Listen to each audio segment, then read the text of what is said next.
enjoy this edition of Grace Kids. And we miss you and can't wait to see you. Hi kids, our title for today is Why Do We Serve? I want you to think about, why do you serve God? Well, the reason we serve God is to glorify Him. And Jesus commands us to serve and love each other. And Jesus set the example of service. And we're going to find that out in our story today when Jesus washes the disciples' feet. But before we do that, we're going to do a puppet skit by Ponder and Jeffrey. And we hope you enjoy. Hi, Grace Kids! I'm Jeffrey! And I'm Ponder! Ponder, do you want to play a fun game that a friend taught me? I'll say a word and you say the first thing that comes to your mind. Okay. Pink. Water. What does water have to do with the color pink? I have some pink flowers in a planter at home, and then I have to water. Oh, I guess that's okay. The next word is go. Store. Flies. Lunch. Here. Do. This game doesn't work. These words are supposed to go together somehow. Let's see. You said go, and I said store. I have to go to the store after church to buy a get well card for a friend. Those two words go together. Oh, okay, but what about flies and lunch? I always eat flies for lunch, at least whenever I can catch them. Yuck! I am a frog, you know. But what about hear and do? Oh, you hear and do are easy. Jesus wants us to really hear what He says and then do it. Oh, that makes sense. Most things do with God. Hey kids, we're back with the story that we're going to read today. And this story is based on John chapter 13, 1 through 17. And it's about Jesus washed the disciples' feet. Jesus knew He was eating His Last Supper, the Passover meal, with His disciples. After a while, Jesus stood up, took off His robe, and put a towel around His waist. He poured water into a bowl and began to wash each disciple's feet. Then He dried them with the towel. Peter asked, "Lord, are you going to wash my feet?" Jesus answered, What I'm doing, you don't understand now. But afterward, you will know." Peter insisted, "You will never wash my feet." Jesus explained that if Peter did not let him wash his feet, he would have no part with Jesus. When Peter heard this, he said, "Then wash not just my feet, but my hands and my head too." Jesus told him that was not needed. After Jesus finished, he sat down and asked if the men knew what he had done for them. Jesus told them it was right for them to call him their master. He told them that because he was the master. He had washed their feet. Jesus explained that he was their example, and they should also do what he had done. Jesus said, "You call me Master and Lord, and I am that.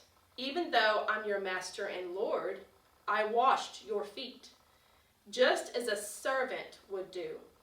Follow my example and serve others. That is the right thing to do. You will be blessed if you do." All right, our Bible verse for today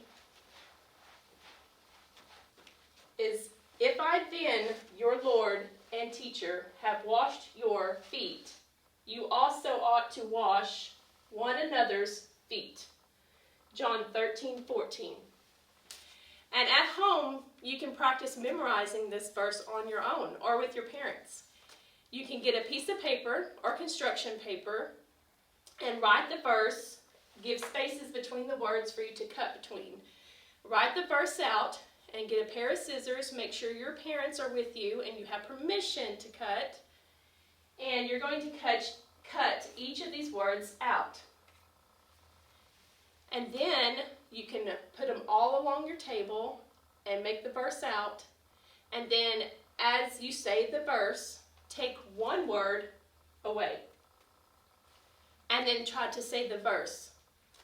If I, then your Lord and teacher, have washed your feet, you also ought to wash one another's feet. John 13:14. And after you say it, then you'll take another word out and put it aside, and then try to say the verse again. Eventually, you'll have said this so many times that you will know the verse after the time you've done this. Hey kids, we've got 2 examples on how to serve. Since in your Bible verse it says, if I then, your Lord and teacher, have washed your feet, you also ought to wash one another's feet. You guys get to tell me which way is the best way to wash someone's feet. This is example 1. Oh my goodness. Have you ever clipped your toenails? Oh my, these things smell. That was example number 1. Now let's see example number 2.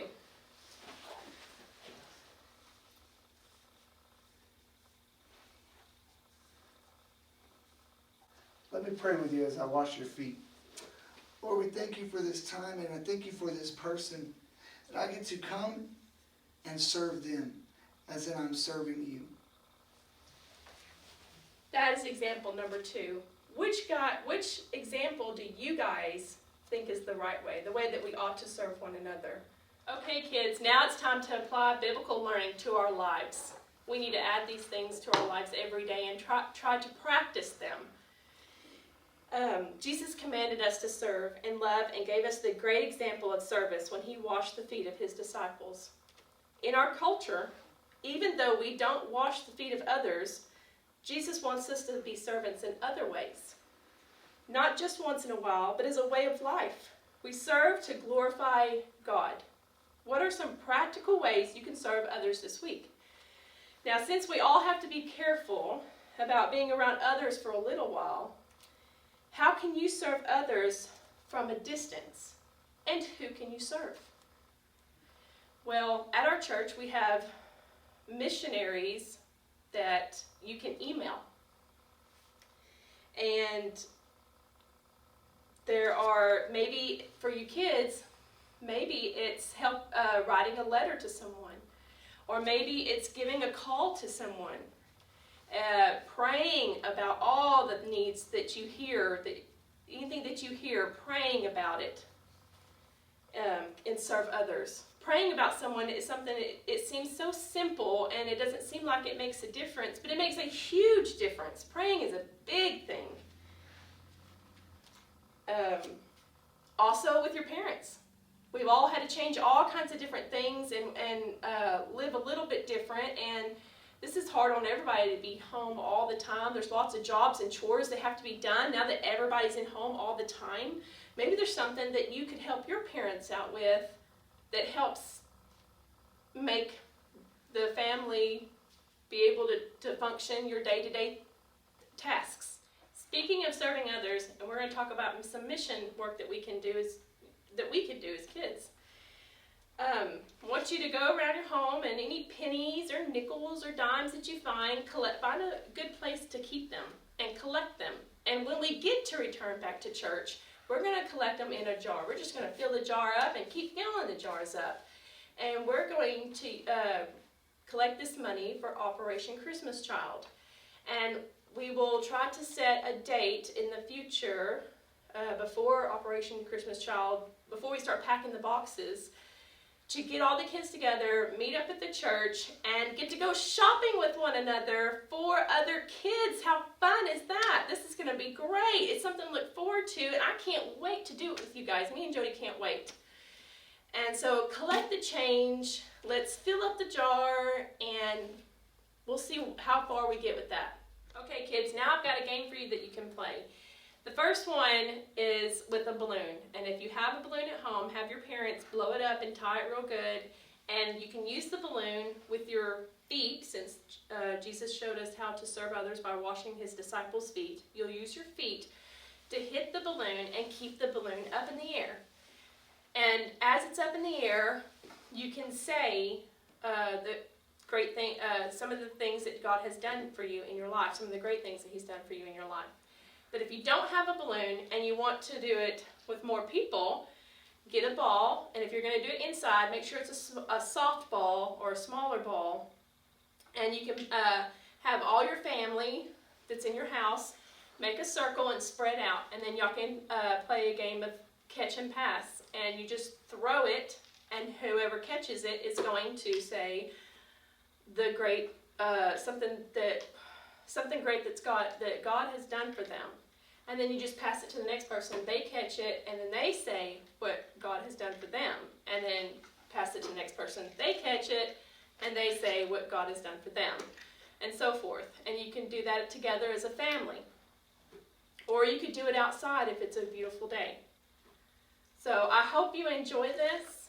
And I hope you'll have fun today. And remember, if there's anything that you're facing that is hard for you, pray about it. And and do your Bible verse. Learn your Bible verse. Say it to your parents. Let your parents help you. Just repeat it all day long, all week long. And we'll see you back here next Sunday. And I can't wait to see y'all again. Love y'all. Miss you, and bye.